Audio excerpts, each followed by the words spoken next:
Olá, eu sou Ângelo, professor de Biologia, mestre em Educação com pesquisa na área de Educação Ambiental e diretor de Sustentabilidade do INPEM, Instituto Nacional de Pesquisas Monográficas. Esse vídeo de hoje é um vídeo muito especial, porque eu fui indicado a uma premiação de reconhecimento nacional. Trata-se do Prêmio Excelência e Qualidade, que faz a premiação dos melhores do ano. Essa premiação ela é oferecida pela Associação Brasileira de Liderança, Brasil Líderes. E felizmente hoje eu posso fazer esse vídeo em comemoração a essa premiação que para mim foi muito importante, porque ela vem a coroar todo um trabalho que eu venho desenvolvendo particularmente desde 2006 na área de educação ambiental. E por conta disso, em agradecimento a todas as pessoas que me ajudaram, eu resolvi fazer esse vídeo hoje para que eu estabeleça um marco de agradecimento e de trabalho. Particularmente a diretoria do INPEM, na pessoa do professor e doutor Wagner Guedes. Então, por falar nisso, eu quero aproveitar a oportunidade de colocar em pauta nesse vídeo, em especial, o projeto mais importante do INPEM, o projeto SP-150, da rodovia Anchieta. E, em primeiro lugar, eu não quero me estender muito em detalhes e minúcias do projeto como um todo, porém, eu quero dar a minha contribuição para esse projeto a partir deste vídeo nessa nova fase, comunicando a todos que possam ter interesse nesse tipo de assunto para que eles possam contribuir de alguma forma com um apoio a esse projeto. A contribuição se faz necessariamente a partir do momento em que você toma interesse por ele. A partir do momento que você compartilha as postagens, compartilha um vídeo como esse, a partir do momento em que você apoia divulgando, até que nós possamos realizar esse projeto em começo, meio e fim, nós precisamos muito do reconhecimento da sociedade, porque afinal de contas nós estamos trabalhando com cultura, com conhecimento, com pesquisa.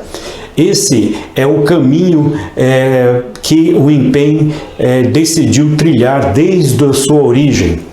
Pois bem, eu quero comunicar para vocês hoje, de uma forma bastante pessoal, o que traz o projeto SP-150 da rodovia Anchieta, principalmente do que diz respeito ao meu trabalho.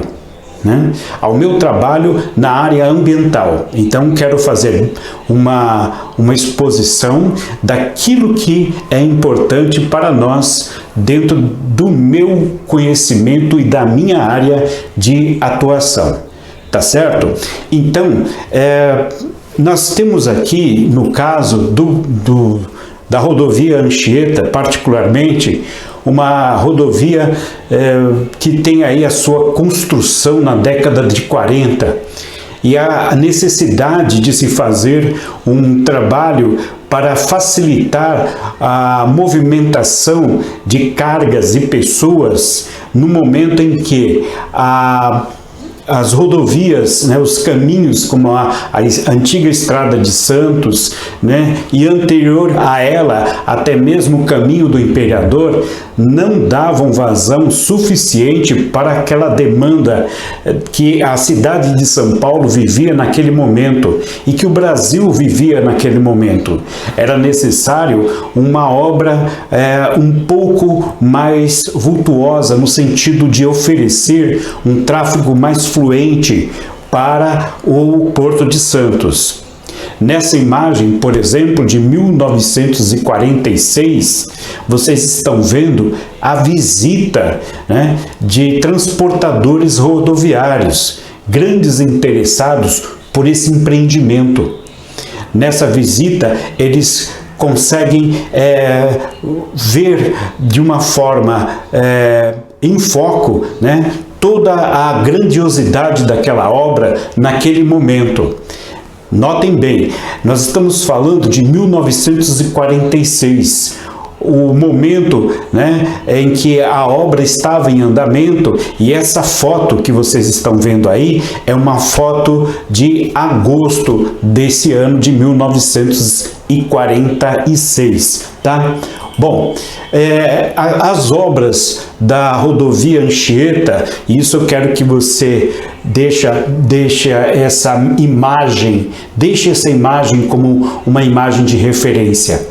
Ela oferece, né, como uma obra de grande porte, uma oportunidade de trabalho para pessoas de diversas partes do país.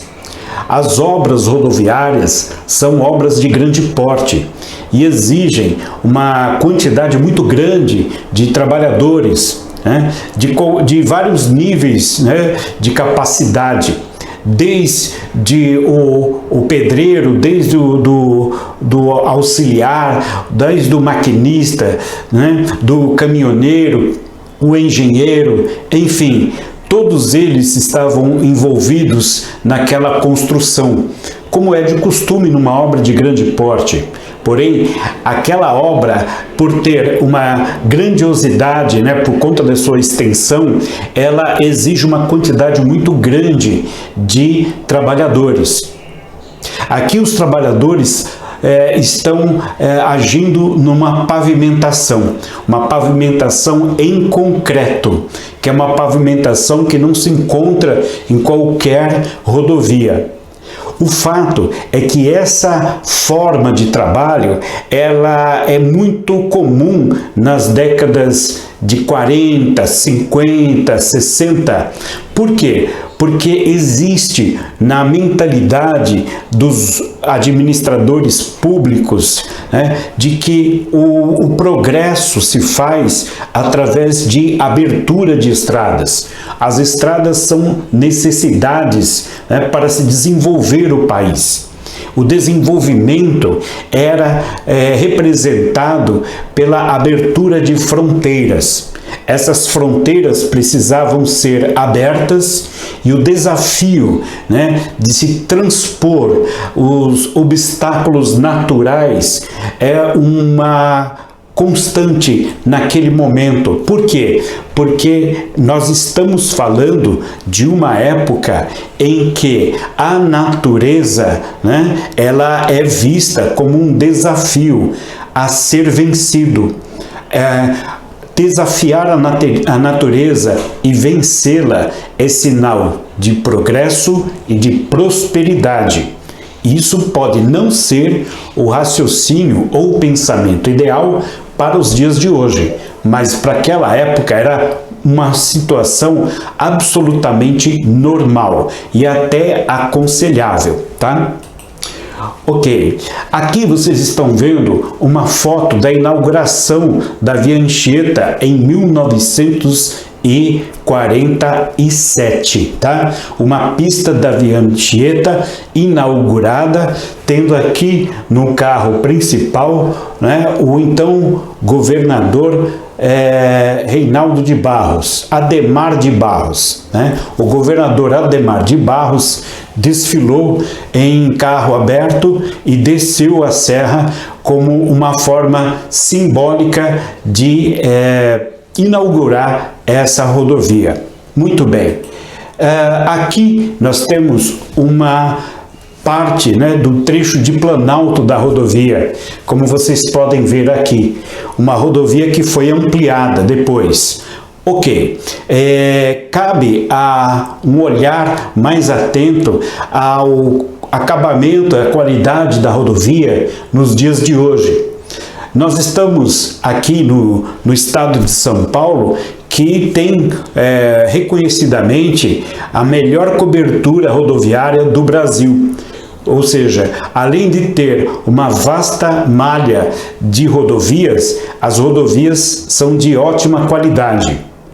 A rodovia Anchieta, em particular, ela começou a desenvolver uma adaptação aos dias atuais.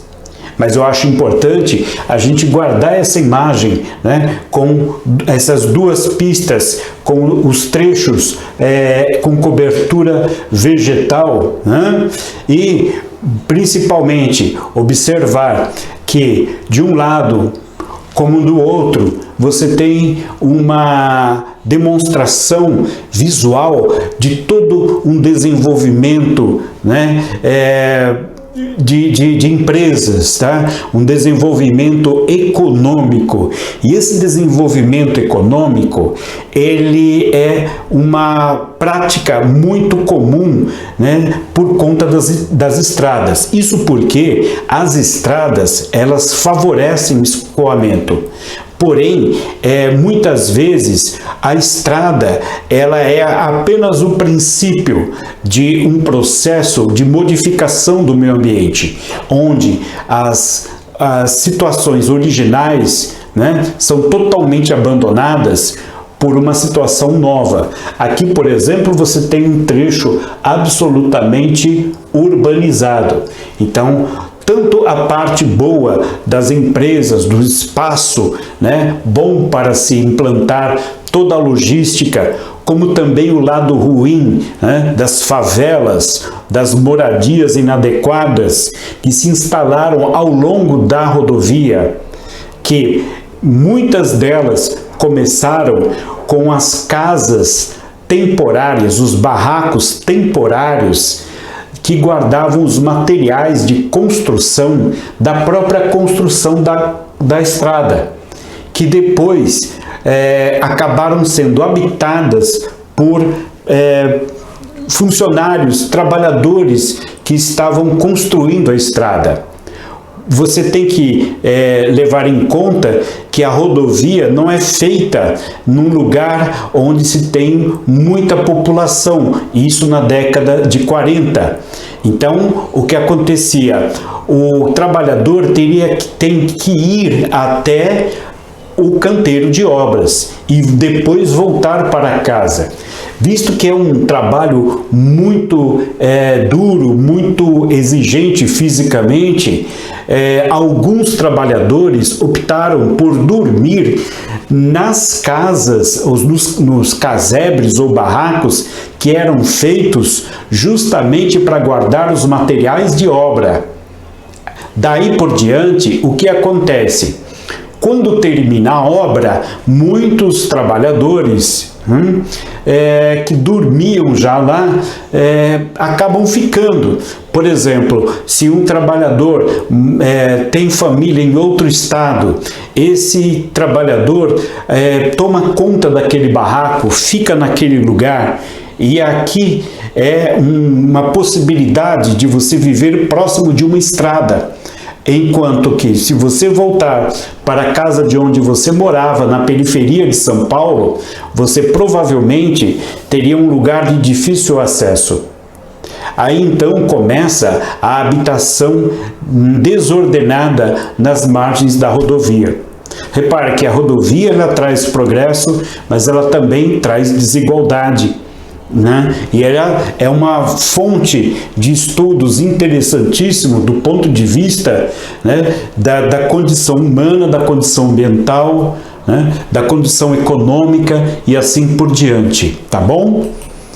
Muito bem, ao longo da rodovia a gente pode ver que, apesar da precariedade dos recursos daquela época em relação com os recursos atuais, nós vemos uma silhueta absolutamente desafiadora, né? Uma obra de engenharia de muita audácia, como grandes pontilhões suspensos vários metros do solo, o que basicamente torna da melhor maneira possível o deslizar da estrada de uma forma bastante homogênea, sem muitos altos e baixos.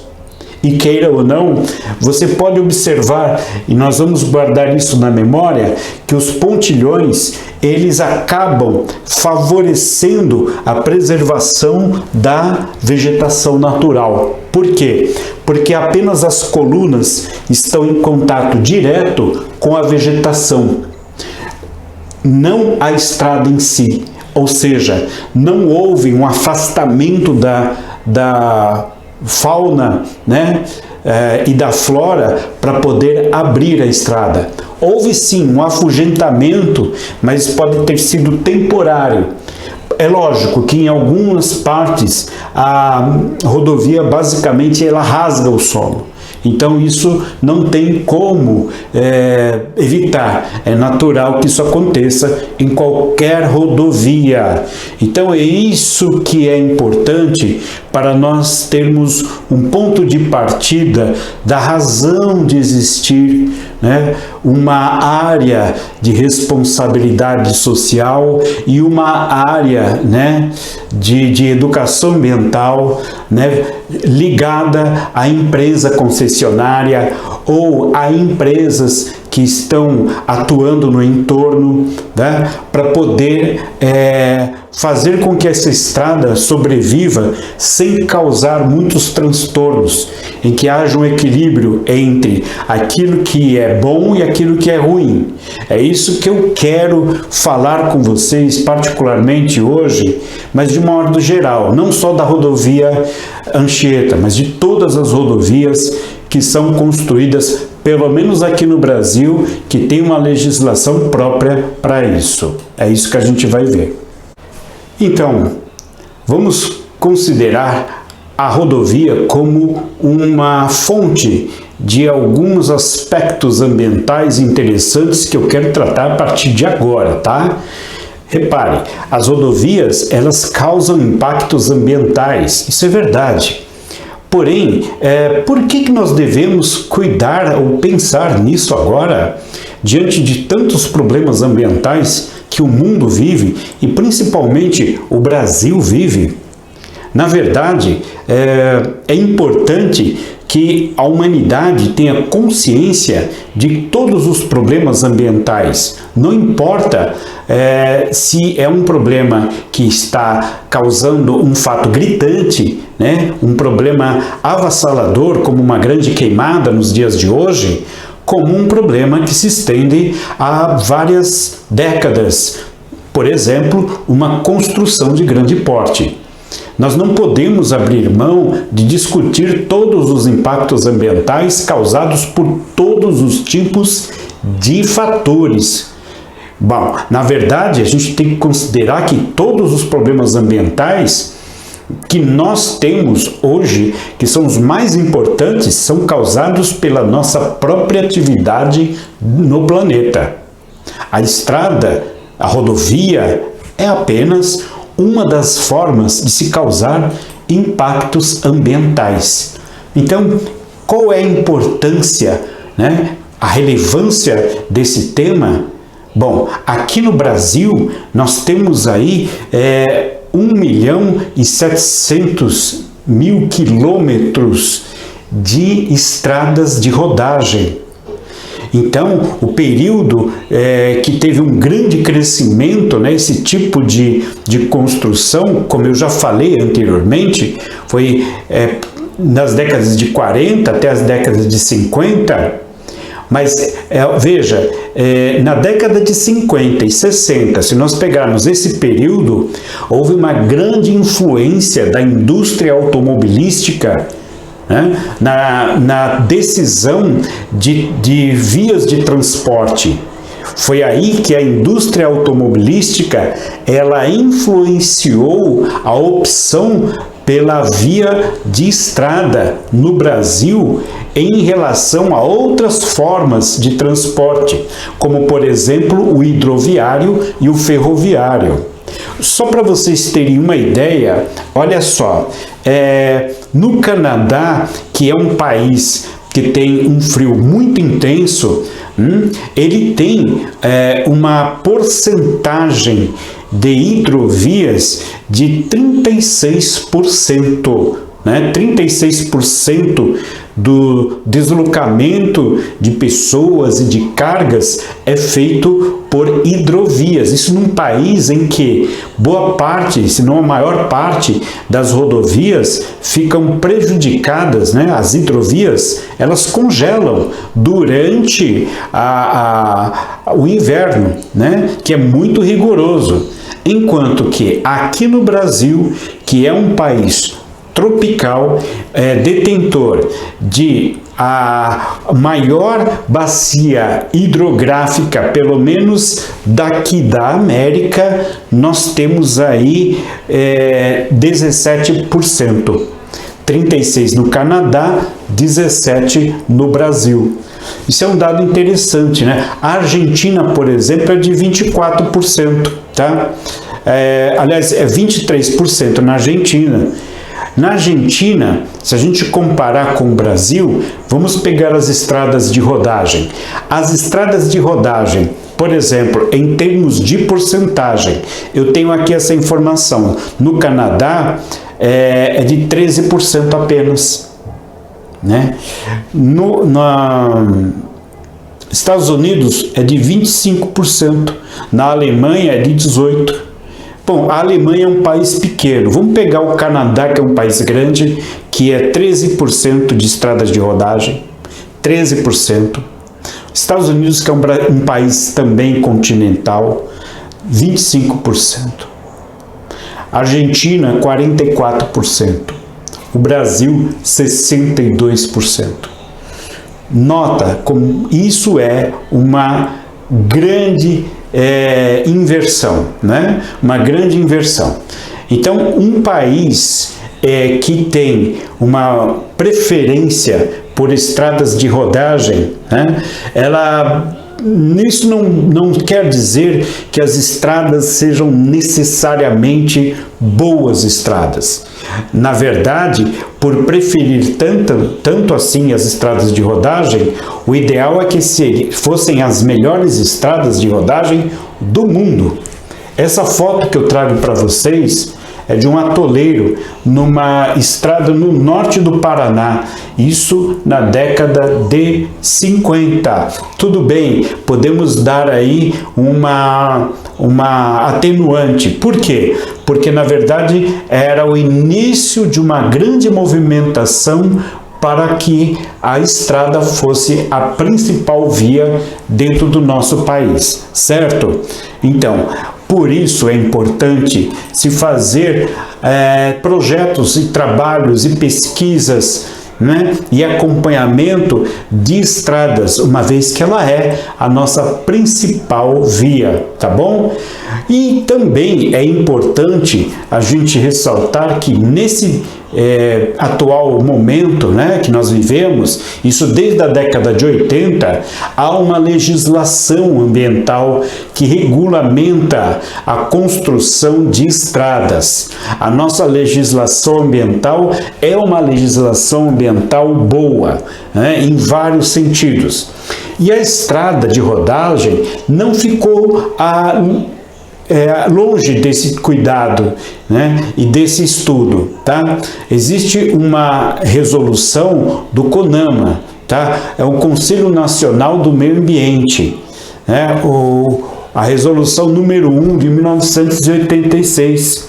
Essa resolução diz que as estradas de rodagem com duas ou mais né, faixas de rolamento, elas fazem parte de uma lista de empreendimentos que necessitam obrigatoriamente da elaboração de um estudo de impacto ambiental. Estudo de impacto ambiental é o EIA, né? Então, toda a rodovia com duas faixas de rolagem, né, de rolamento para diante, precisa desse estudo de impacto ambiental. Isso a partir de 1986. Lembrando que a rodovia Anchieta foi feita, né, em 1946, 1947 foi inaugurada uma pista, tá bom?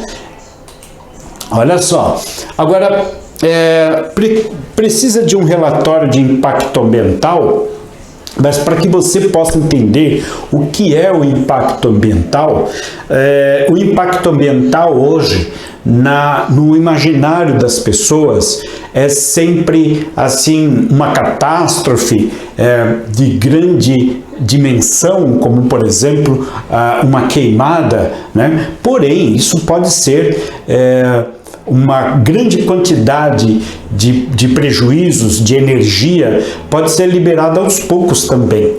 Ou seja, o impacto ambiental pode não ser catastrófico a ponto de ser vultuoso, né? Ser assim um espetáculo grandioso. Ele pode ser silencioso e pode ser discreto, porém constante. Então isso vai dar a tonalidade do problema, né?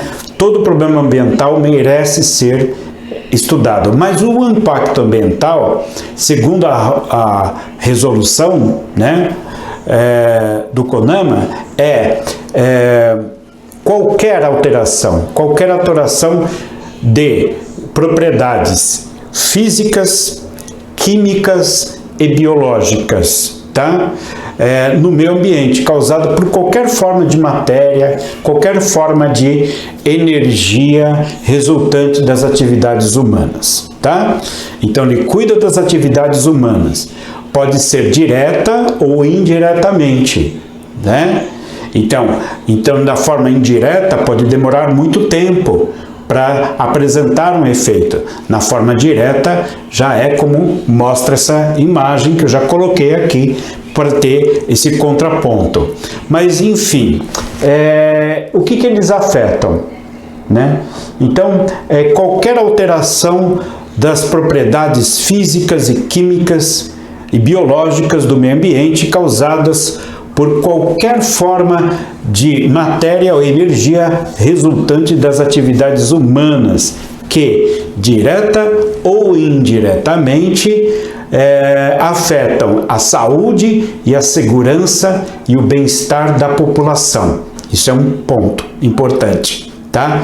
2. A atividade social e econômica. 3. Né? A biota, ou seja, a fauna e a flora, tá? 4. As condições estéticas daquela região, tá? As condições estéticas e econômicas do meio ambiente, né? E a qualidade dos recursos ambientais, qualidade do ar, qualidade da água, coisas dessa natureza, tá bom? Então isso é um impacto ambiental, tá? Muito bem. Agora, e as rodovias? De que forma elas causam esses impactos ambientais? Como vocês podem ver aqui, né? Então, nós temos algumas dimensões desses impactos ambientais, tá? A dimensão do meio físico, por exemplo, é uma, e a dimensão do meio biológico é outra. Essa é do meio biótico, que é o biológico, que é como ele afeta a vida, tá? Por exemplo, a supressão de vegetação. Então, o que pode acontecer? A vegetação, ela é suprimida, Então, você tem a diminuição da vegetação. A vegetação pode ser diminuída não só no leito da estrada, né? Para se abrir a estrada, se rasga a vegetação. Mas você tem que levar em conta que após o seu funcionamento, a estrada ela tem também um atrativo muito grande para se desenvolver, né, o entorno. Então as pessoas vão morar perto da estrada, tá? Vão construir perto da estrada. A estrada ela pode incentivar o desmatamento, tá?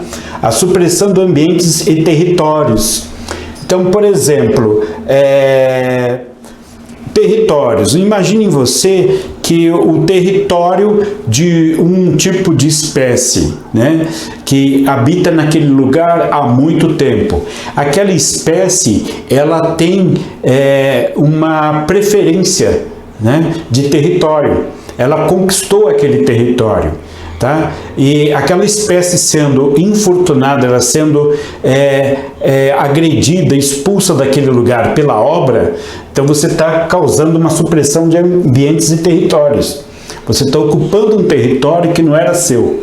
Era um território que a gente não vê às vezes, mas ele é dominado e ele é o habitat de vários seres vivos, inclusive vegetais, e principalmente os animais que se deslocam com mais rapidez, né, para fugir desses ambientes.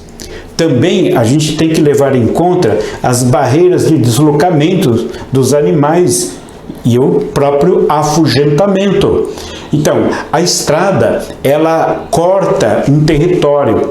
Então, naquele território, poderiam ou podem existir várias espécies. Essas espécies que habitam aqueles lugares, elas não têm uma noção, né, de que passa por lá uma estrada. Então as estradas, elas acabam se tornando um divisor de fronteiras territoriais dos animais que já existiam lá. Isso pode causar uma ruptura naquela população e que muitas vezes, para que eles se encontrem, eles precisam atravessar a pista. E atravessar a pista é um fator de bastante perigo, tá? Então aqui, por exemplo, veja, 475 milhões de animais são mortos por ano por atropelamento em rodovias. Tá? Então, isso é um dado de todo o Brasil, evidentemente. E, além disso, o que pode fazer esse isolamento? Né? Causar um isolamento geográfico. Né? Então, há espécies que do mesmo grupo de animais são isolados, um de cada lado da estrada. Né? Então, o que acontece? Eles não trançam mais a estrada. As estradas modernas, elas possuem corredores subterrâneos para propiciar os animais a travessia.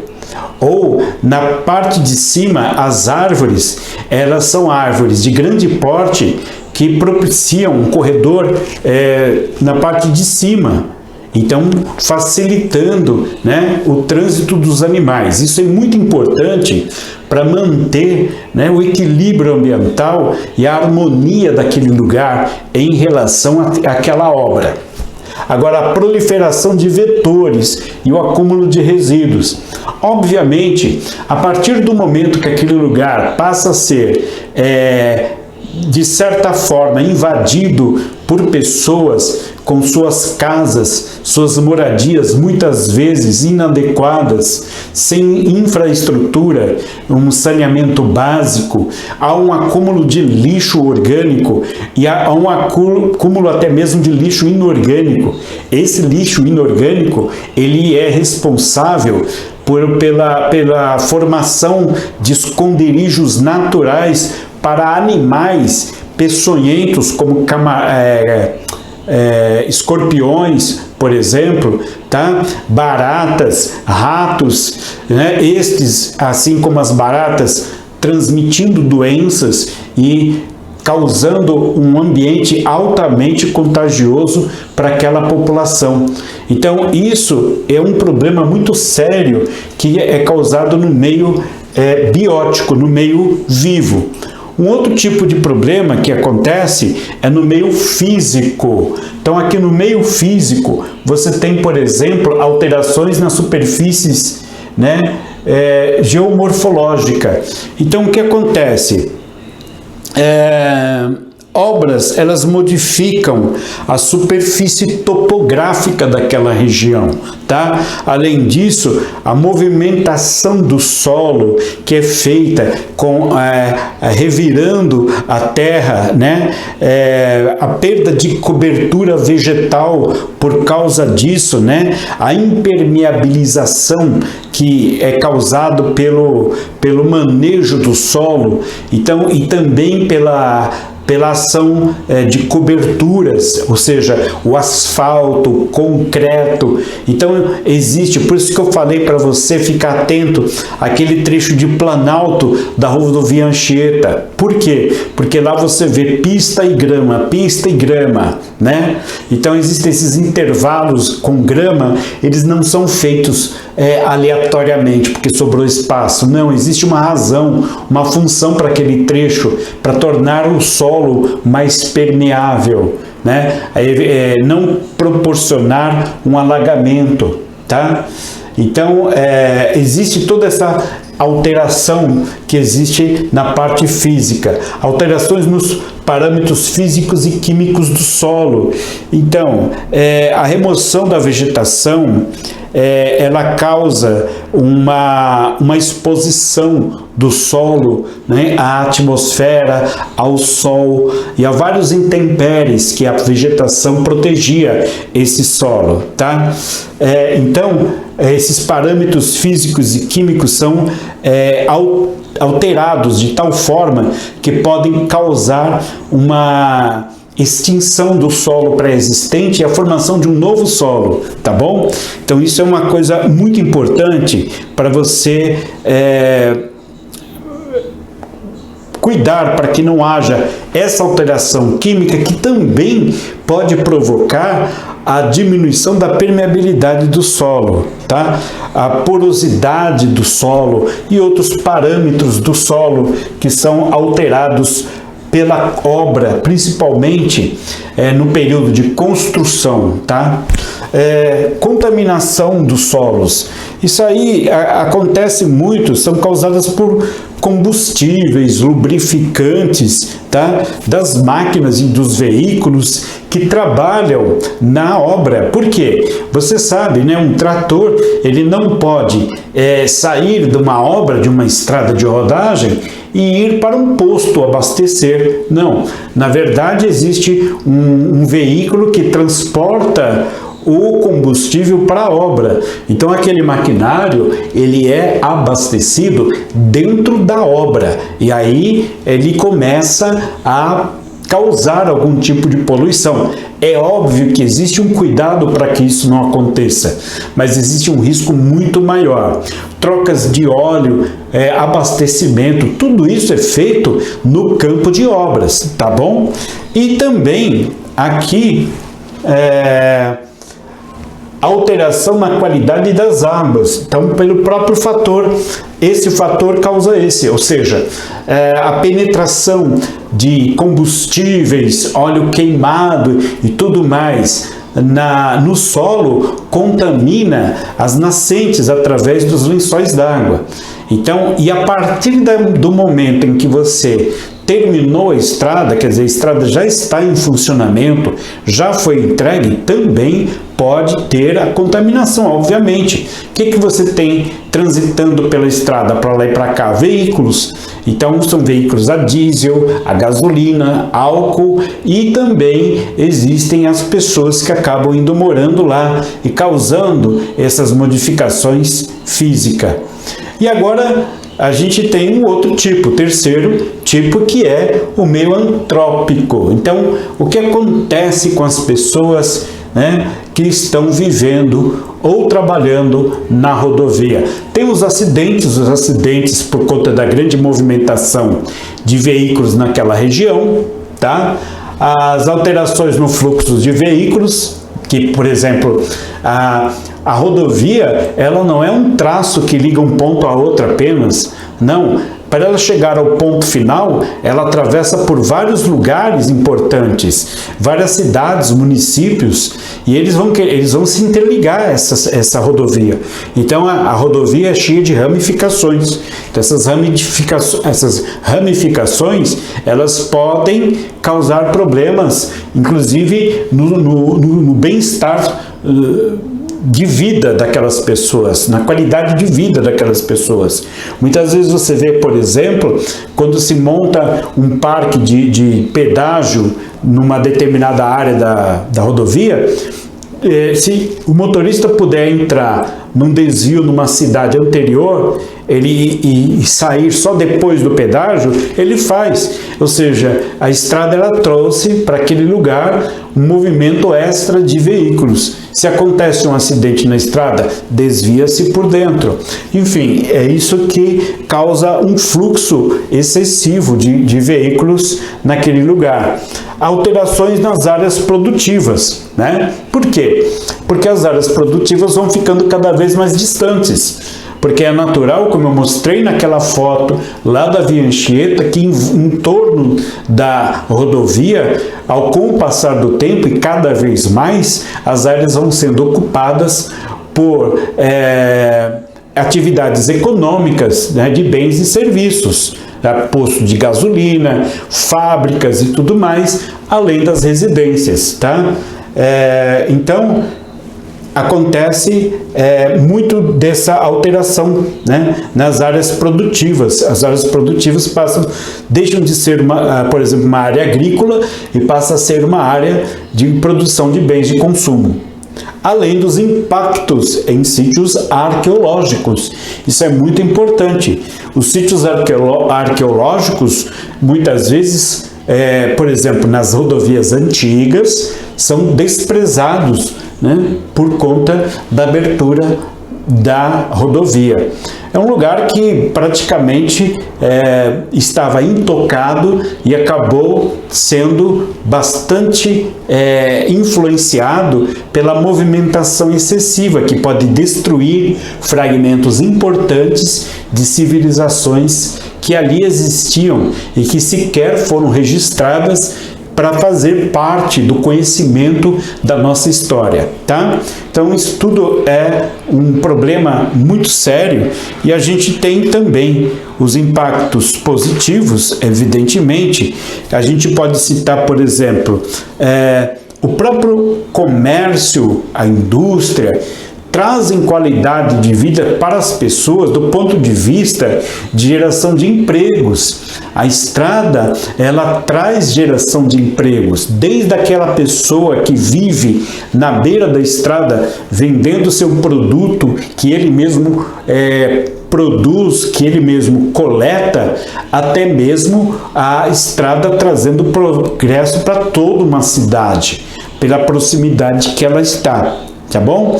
E também a mitigação de impactos negativos, isso é essencial.